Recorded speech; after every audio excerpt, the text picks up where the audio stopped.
Hello everyone, आज के इस क्लास में आप लोगों का बहुत बहुत स्वागत है। आज के इस क्लास में एक नए टॉपिक के साथ, टॉपिक तो वही नरेशन है और नरेशन के दूसरे पार्ट को हमने आगे बढ़ाया है। ये नरेशन का 4 पार्ट है। पार्ट 4, ठीक है। 4 पार्ट में हम लोग सीखेंगे नरेशन जिन जिन सेंटेंसेस का बनाया जाता है वो सेंटेंसेस कौन कौन से होते हैं और उसे कैसे पहचानते हैं। अगर हम किसी को पहचानेंगे ही नहीं तो उसके बारे में जानेंगे ही नहीं तो उसको हम कन्वर्ट कैसे कर सकते हैं। ओके, तो जैसे एक टीचर अपने स्टूडेंट्स को नहीं पहचानता तो उसको कैसे पढ़ाएगा, उसको कैसे करेक्शन मोड में लाएगा, उसके करियर को कैसे वो शाइन करवाएगा। ठीक उसी प्रकार जब हम किसी सेंटेंस को जानते हैं, उसको पहचानते हैं, तब उसके डायरेक्ट नरेशन को हम लोग इनडायरेक्ट स्पीच में बदल सकते हैं, उसका वॉइस बदल सकते हैं, उसका ट्रांसफॉर्मेशन कर सकते हैं। सिमिलरली हमको सेंटेंसेस जानने पड़ेंगे। जैसे हम किसी स्टूडेंट को, किसी बच्चे को जानते हैं, पहचानते हैं तो ट्रांसफॉर्मेशन आता है। तो ये डायरेक्ट टू इनडायरेक्ट नरेशन में ट्रांसफॉर्म जब हम करते हैं तो सबसे पहले सेंटेंसेस को हमने पहचानना होता है। तो कौन से सेंटेंसेस, जिस सेंटेंस का हमें नरेशन बनाना है, अर्थात सेंटेंसेस बेस्ड ऑन फॉर्मेशन, बनावट के अनुसार सेंटेंसेस कितने प्रकार के होते हैं जिसका नरेशन हमें बनाना है। तो पहला सेंटेंस है असर्टिव सेंटेंस। कौन सा सेंटेंस है? Assertive sentence. इस सेंटेंस का नरेशन हमने बनाना है और सीखना है कि असर्टिव सेंटेंस क्या होता है। दूसरा सेंटेंस है इंटरोगेटिव सेंटेंस। Interrogative sentence. तीसरा सेंटेंस है इंपरेटिव सेंटेंस।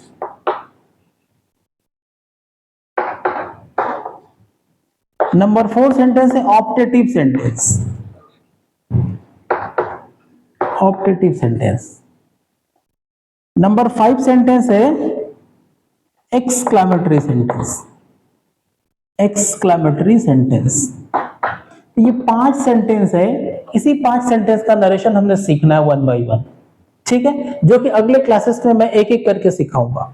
अगले एक क्लास में असर्टिव होगा, उसके दूसरे क्लास में इंट्रोगेटिव, फिर तीसरे क्लास में इंपरेटिव, फिर नेक्स्ट क्लास में ऑप्टेटिव और फाइनल क्लास में हम लोग एक्सक्लेमेटरी सेंटेंस सीखेंगे और हम सारे सेंटेंसेस का नरेशन बनाना सीख लेंगे और उसके आधार पर हमारा वे ऑफ एप्लीकेशन बहुत बढ़ जाता है, बहुत आसान हो जाता है, बहुत उसमें करेक्शन आ जाता है।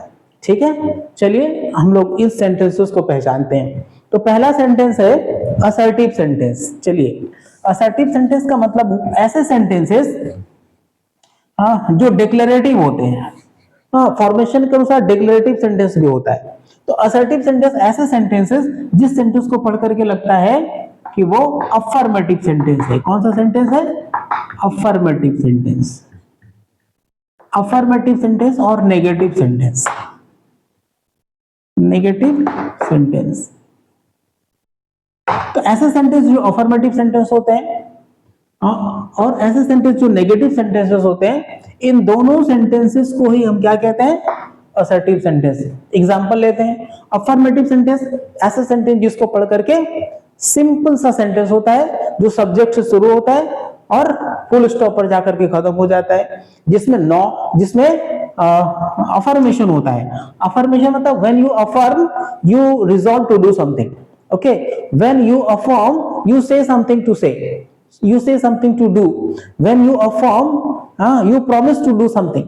When you affirm, you tell about yourself. When you affirm, you are expressive. When you affirm, you say something about yourself. That is affirmative sentence. जैसे I am teaching you English. मैं आपको English पढ़ा रहा हूँ. This is the subject. This is the full stop. Okay, or in this sentence I am giving information. Okay, this is declarative sentence or this is assertive sentence and this is affirmative because there is no not written down in the sentence. इस sentence में कोई not नहीं है तो ये affirmative है। ये हो गया affirmative sentence। affirmative sentence, ठीक है। अब इसको हम नेगेटिव अगर बना देते हैं, I am not teaching you English, I am not teaching you English, this is not, not means negative sentence, ये एक नेगेटिव सेंटेंस है, नेगेटिव सेंटेंस। ऐसे सेंटेंस को ही हम अफर्मेटिव और नेगेटिव बोलते हैं, and both sentences are assertive sentence. तो ये जो अफर्मेटिव, नेगेटिव या असर्टिव सेंटेंसेस है, ये सारे सेंटेंस आपको कहां दिखाई देने वाले हैं? रिपोर्टेड स्पीच में दिखते हैं। कहां दिखते हैं? रिपोर्टेड स्पीच में ये सारे सेंटेंस दिखाई देते हैं। तो ये रिपोर्टेड स्पीच में लिखे रहेंगे तो हम समझ जाएंगे असर्टिव सेंटेंस का है, और असर्टिव सेंटेंस का नरेशन हम लोग अगले क्लास में सीखेंगे। अभी दूसरा सेंटेंस पहचानते हैं, इंट्रोगेटिव सेंटेंस। इंट्रोगेटिव सेंटेंस कैसे पहचानना होता है, चलिए। Number 2 is interrogative sentence, interrogative, interrogative sentence, ठीक है। इस सेंटेंस का तो नाम ही काफी है, क्यों? The name of the sentence tells about it's, इसके बारे में बता। इंट्रोगेटिव मतलब वेयर देयर इज इंटरोगेशन, ऐसे सेंटेंस जिसको पढ़ करके इंट्रोगेशन होता है, इंटेरोगेशन होता है, मतलब लग रहा है कि कोई किसी को कुछ पूछ रहा है, मेकिंग क्वेश्चन, लग रहा कोई प्रश्न कर रहा है, ऐसे सेंटेंस जिसको पढ़ के पता चलेगा इंट्रोगेशन हो रहा है, कोई किसी से पूछ रहा है या इंफॉर्मेशन चाह रहा है। वांटेड टू नो समथिंग, मान लो कुछ जानना चाहता है, ऐसे सेंटेंसेस को इंट्रोगेटिव सेंटेंस बोलते हैं। ऐसे सेंटेंस जहां पर कुछ इंक्वायरी हो रही होती है, इंक्वायरी हो रही है, ऐसे सेंटेंसेस को इंट्रोगेटिव सेंटेंस बोलते हैं, ठीक है। तो सेंटेंस को आस्किंग फॉर इंफॉर्मेशन, कोई कुछ पूछताछ कर रहा है, आस्किंग फॉर इंफॉर्मेशन, ऐसे सेंटेंस जिसको पढ़ के लगेगा कोई किसी से पूछताछ कर रहा है, ऐसे सेंटेंस को हम क्या कहते हैं? इंट्रोगेटिव सेंटेंस, ठीक है। लेकिन हम पढ़ लेते हैं तब समझ में आता है, मैंने पढ़ लिया और समझ में नहीं आया, तब कैसे समझेंगे इंट्रोगेटिव सेंटेंस है? तो ऐसे इंट्रोगेटिव सेंटेंसेस स्टार्ट्स होते हैं, स्टार्ट्स विथ, किससे शुरू होते हैं? हेल्पिंग वर्ब से, और किससे शुरू होते हैं? WH वर्ड से। इससे क्या होता है? शुरू हो जाता है, तो हम समझ जाते हैं वो सेंटेंस क्या है?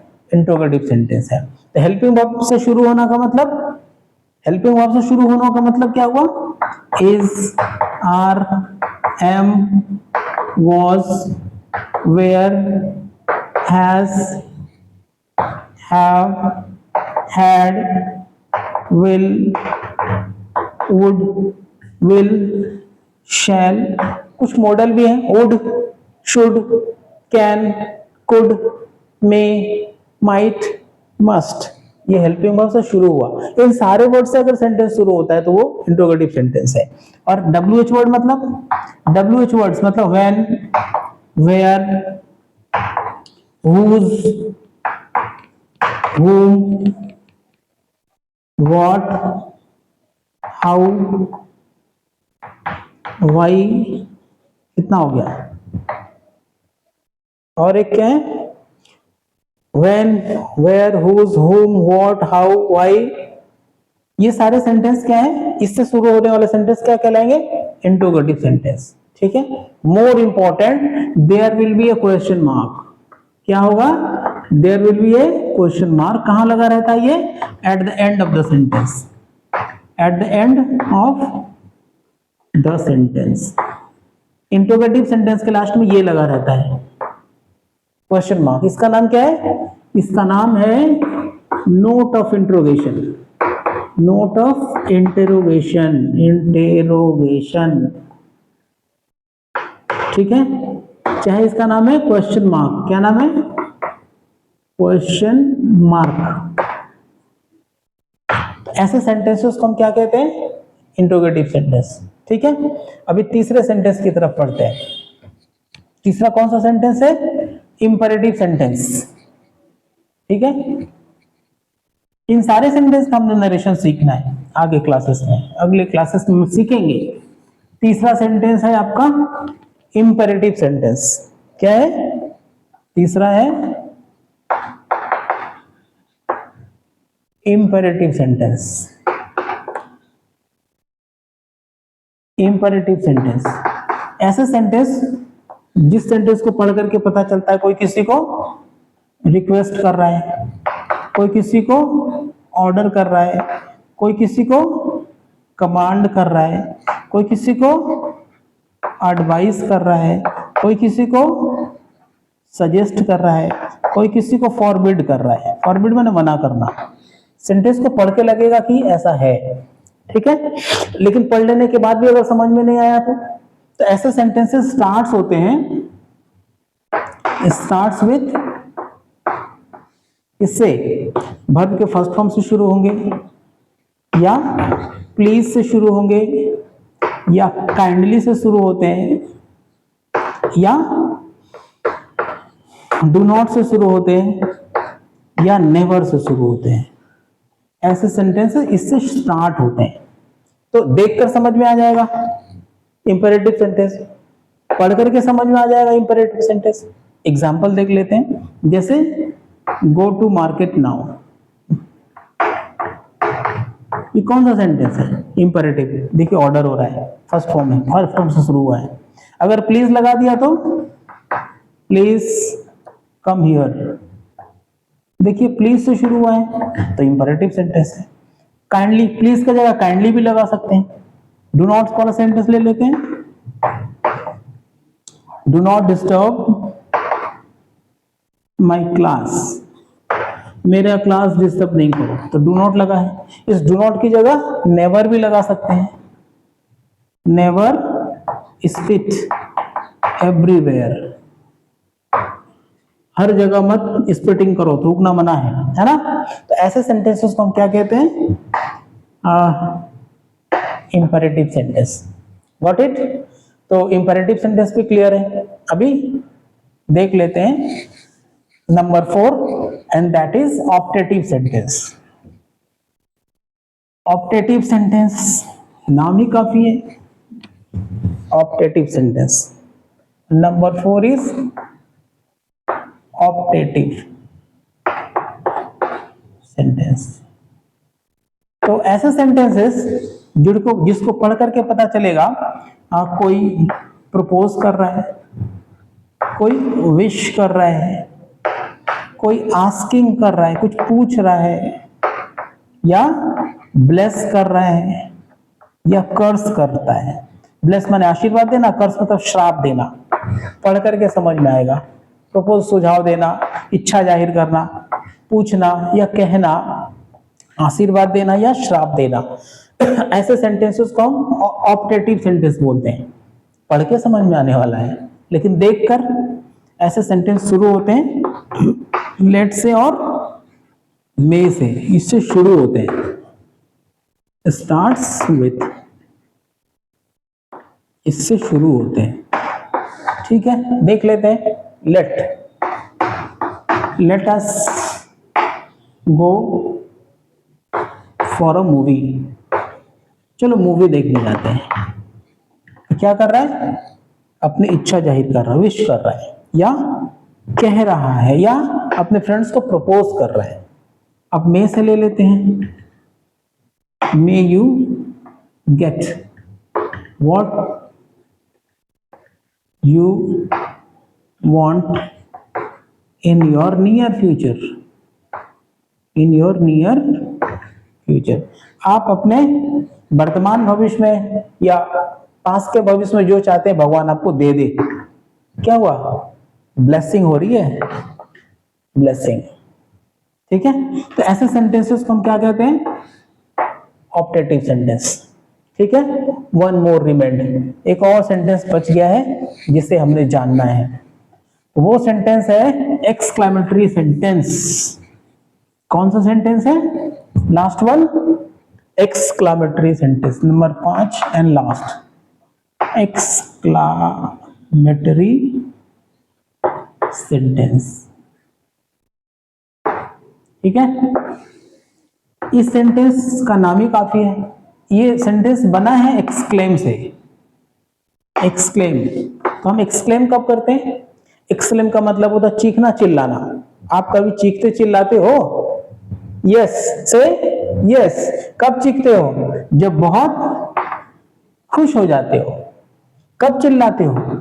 जब बहुत दुखी हो जाते हो। फिर कब चिल्लाते हो? जब बहुत सरप्राइज हो जाते हो। ठीक है, ऐसे सेंटेंसेस जिनको पढ़ करके बहुत खुशी होने वाली है, ऐसे सेंटेंस जिसको पढ़ के बहुत दुख होता है, ऐसे सेंटेंस जिसको पढ़ के सरप्राइज होता है, तो ऐसे सेंटेंसेस को हम क्या कहते हैं? exclamatory sentence. So when we exclaim with joy, the sentence goes with exclamatory sentence. When we exclaim with sorrow or when we exclaim with surprise, the sentences are known as exclamatory sentence. ठीक है, तो ऐसे sentence को भी सीख लेते कैसे ये शुरू होता है। ठीक है, तो ये सेंटेंस भी शुरू होता है ओ। किससे शुरू होगा? ओ, या लिखा रहेगा आ, चाहे अलास। ओह आह, अलास मतलब अफसोस। ठीक है, जैसे हुर्रा, या लिखा रहेगा हिप हिप हुर्रा। क्या लिखा रहता है? Hip hip hurrah. इससे स्टार्ट होता है। ठीक है, स्टार्ट्स विथ, ऐसे सेंटेंस शुरू होते हैं इससे। और किससे शुरू होते हैं? व्हाट ए से या हाउ से। हाँ, आप बोलेंगे ये तो WH वर्ड है। हाँ है, लेकिन इसमें WH नहीं लगा रहता है, इसमें एक्सक्लामेशन लगा होता है। ये है नोट ऑफ एक्सक्लामेशन, ये इसका नाम है नोट ऑफ एक्सक्लामेशन। तो ऐसा ये नोट ऑफ एक्सक्लेमेशन सेंटेंस में लिखा रहेगा। जैसे देखिए यहाँ ओह के बाद लिखा हुआ है, आह के लिखा है, अलास लिखा हुआ है, हुर्रा लिखा हुआ है, हिप हिप लिखा हुआ है। तो ये सेंटेंसेस में लगा होगा, तो ऐसे सेंटेंसेस को हम कहते हैं एक्सक्लेमेटरी सेंटेंस। अब जब ये व्हाट इज और हाउ से शुरू होता है तो सेंटेंस कैसा होगा? जैसे देखिए, what a fine piece of work.